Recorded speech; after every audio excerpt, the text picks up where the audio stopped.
Update application in Android from the Google Play Store. आपके पास Android में जितनी भी एप्लीकेशंस है, कोशिश करें इन्हें अपडेट क्या करें। इसके अपडेट करने के फ़ायदे ये हैं, वही कंपनी आपको इन्हेंसमेंट देती है, न्यू फीचर्स देती है, सिक्योरिटी देती है, बेटर परफॉर्मेंस आपको देती है। तो काइंडली आप स्टोरेज को ना देखें। ज़्यादातर लोग यहाँ स्टोरेज को देते हैं कि मेरे पास स्टोरेज नहीं है, स्पेस नहीं है, तो लिहाजा मैं इसे अपडेट नहीं करना चाहता। तो ये आपकी सिक्योरिटी के लिए है कि आप जितनी भी आपके पास एप्लीकेशंस है उन्हें काइंडली अपडेट कर लिया करें। तो आप आ जाए गूगल प्ले स्टोर के ऊपर, देने के पास राइट टॉप कॉर्नर के ऊपर आपकी प्रोफाइल अकाउंट आईडी होगी, बी में से प्रेस कर लेता हूँ। देने के पास फर्स्ट ऑप्शन आ रही है मैनेज एप्स एंड डिवाइस। जितनी भी एप्लीकेशन है वो यहाँ के पास आ रही है। अब आपके पास सेकेंड ऑप्शन आ रही है अपडेट्स अवेलेबल। 17 अपडेट्स पेंडिंग में है।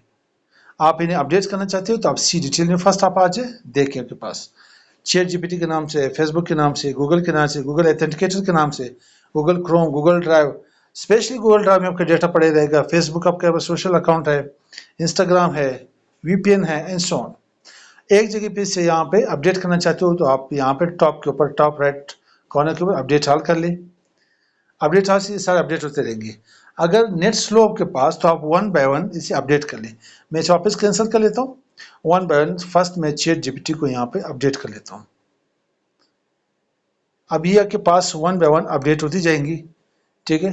अपडेट के बाद इसकी इंस्टॉलेशन होगी। दिन इसके बाद आपके पास सेकेंड फेसबुक के आप देखो, पहले मैंने अपडेट कर ली, उसके बाद इंस्टॉलिंग स्टार्ट हो गई है। तो वन बाय वन आप तमाम इसी को अपडेट कर लें। कोई भी एप्लीकेशन आपके पास एंड्रॉयड में हो तो इन्हें अपडेट कर लिया करें।